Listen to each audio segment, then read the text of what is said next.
Shortly after being released from prison, um, I'd, uh, I'd decided to access my private savings, which um,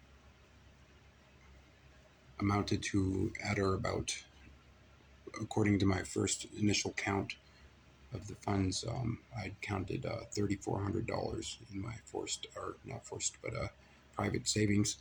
Um, but when I'd handed the cash over, I'm not sure if the seller of the vehicle that I'd purchased had been really good at utilizing a sleight of hand. But I swear, my first count, when I counted the money out, counted out to $3,400. Um, but the second count, after this seller had insisted that I count again, the second count came out to be $2,800, which I found to be very hard to believe, due to the fact that when you count out $3,400, you can't overcount when the count is actually under. When the sum is actually under your original count, it is numerically and mathematically impossible to overcount the first time. How would I count $3,400 when originally I have $2,800? So this leads me to believe that this person had been really good at sleight of hand. Unfortunately, I should have counted out my funds before I'd pulled it out and before I'd conducted this sale. But the sale was um, a purchase and the purchase of a 1997 Toyota 4Runner, license plate MAA, was it 497, I believe. Um, I'm the rightful owner of this Toyota 4Runner. Um, I'd uh, I'd signed a written contract with the seller, known as a white male with red hair nicknamed Scoob, who works at the Tesoro or Chevron gas station down the road here in downtown Anchorage as a mechanic, the gas station with a mechanic's shop. Um, I'd signed an agreement stating, okay, I'm going to put $2,800 down, and I have $800 left to pay until I can come and pick up the title so that I can place it in my name. The seller was kind enough to allow me to take the vehicle home based on a down payment of $2,800. During the time I'd had the vehicle, I'd lost my original phone with his number on it. Um, I'd Life had just happened, and I'd been homeless, dealing with problems that usually come uh, when faced with situations like being homeless and living in your car. Um, 3 weeks had gone um, past the original agreed payment date. Um, the seller had asked me how long I needed to attain the remaining $800, and I could have said 2 months, I could have said 1.5 months, I could have said 3 months, but I was surely certain that that my position at Domino's as a manager in training to run my own store was secured. Unfortunately, that was not the case when I had called to inquire about such position at this particular location. Um, 3 weeks had gone by, and one night I'm sitting with my significant other in her vehicle, my vehicle behind us, and some people were walking by.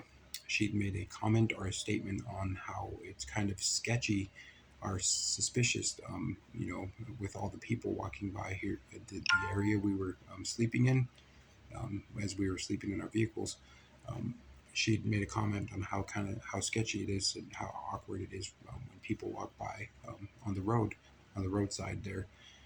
And I'd stated, well, have you tried waving at them? Because I have a sincere and firm belief that if you just wave at someone in an awkward situation, especially in the projects or low income areas, it can change it can change the entire atmosphere. And so I'd said, okay, well, and these two males walked by. And so as we were having this conversation and speaking on this topic, I decided to lift my hand and I said, hey, let's wave at these two. We waved at them. They walked by. Um, About approximately 20 seconds later, these two same one of the individuals walked up to the window. My significant other appeared to know this individual personally, I'd come to find out that this individual was the person who had originally sold me the vehicle. And he'd said, "Hey Kyle, where have you been at, man? What's going on?" I said, "Hey man, I lost my phone. I lost your number. Life happened. I've been homeless, living in the car. I meant to get a hold of you. Can I get your number?" He said, "You can get my number, but you want to go ahead and grab your things from the truck, because whether you do or not, I'm taking the truck home today." And I was like, "Hold on." I was like, "No, there ain't no way you're taking the truck home, taking my truck from me." So I hop out the vehicle, and I proceed to go to go to my vehicle to secure my belongings from this potential threat. As I'd approached the rear end of the vehicle that my girlfriend and I were in, which was her vehicle, a Ford Escape, um, there was already a male in the front driver's seat of my vehicle with a spare key, attempting to start the vehicle, or attempting to hotwire, or somehow start the vehicle without my consent or knowledge. So I'd approached the vehicle. This male had proceeded to lock the doors and attempted to lock me out of my own vehicle. In an attempt to secure my vehicle, I'd approached the back window, in which I knew had a hole in one of the side panel windows.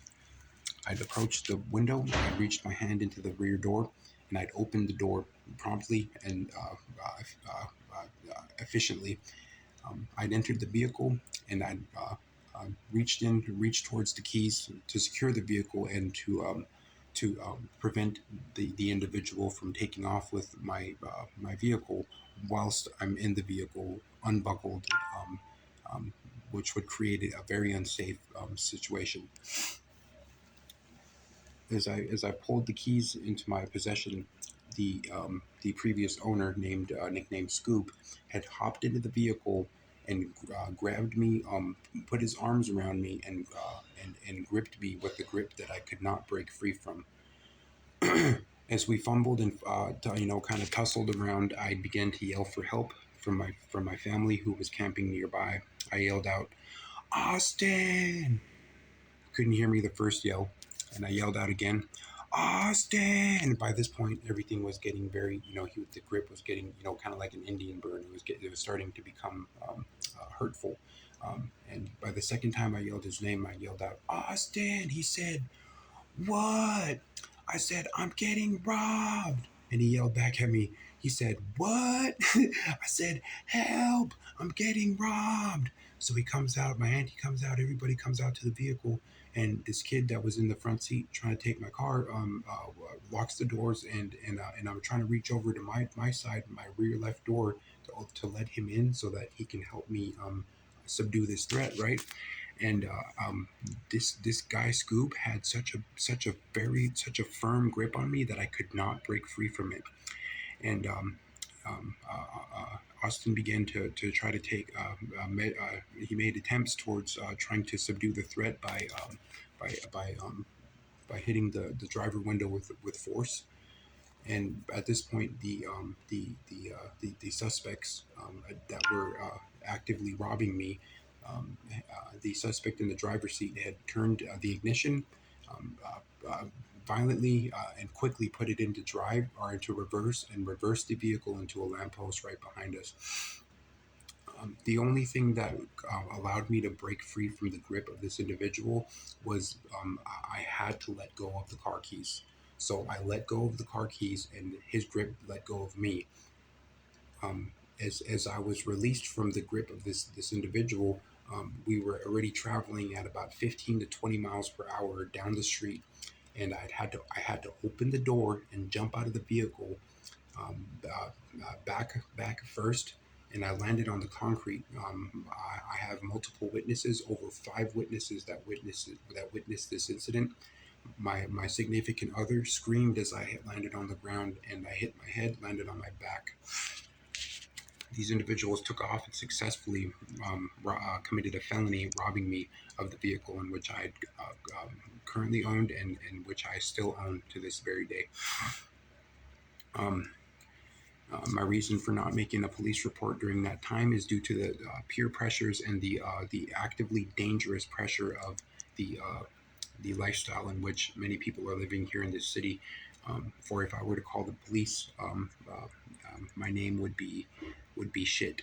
I would be in danger for the rest of my life if I were to be labeled as a cop caller for the existence of the mafia and underground societies that are very dangerous is very real, and I'm very closely um, uh,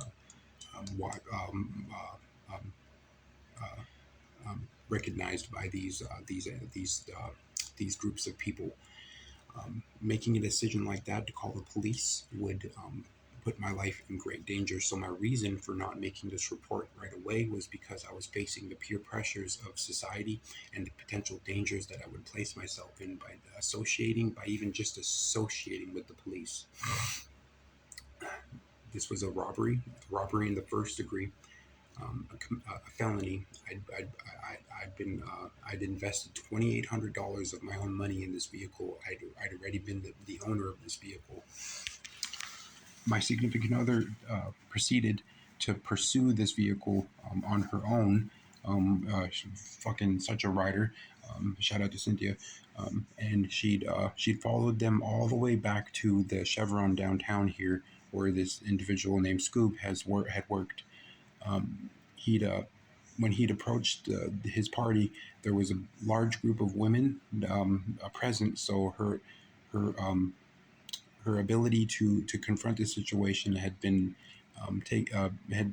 diminished due to the heavy presence of other females that can step in during a potential confrontation of this robbery. So the vehicle was traced all the way back to Scoob's work. This was most certainly Scoob who had robbed me of my vehicle, and I'm making a verbal report via video on my cellular device to for the safety and insurance of my civil rights as a citizen of the United States, and as well as my humane rights altogether. I will be shortly here in the next 48 to 72 hours as I prepare. I will be attempting to make my first contact with the individual who had robbed me, for I know where he works. I had gone this long without confronting the individual due to the need and the necessity to prepare for this confrontation. I will be seeking the return of my vehicle, or the return of the $2,800 that was stolen from me, and I will not be leaving that confrontation without what is rightfully mine. And I would also like to press charges on the individual um, for the damages I'd received. I would like him jailed and charged with whatever the state can charge him with. Um, I'm seeking the cooperation. I'm seeking cooperation with the Anchorage Police Department, and I'm asking that you cooperate with me, considering the circumstances and considering the dangers that I'd faced, um, uh, being the reason as to why I did not make the report. And I tried to make an online report, but there was no option for a person in my situation.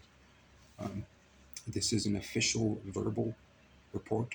This is an official verbal statement that I am placing on my public outlet, or my public Facebook page, as a public post. This is publicly accessible. Um, uh, uh, um, Everything that I'd stated here is true. I have multiple witnesses, approximately 5 witnesses. Um,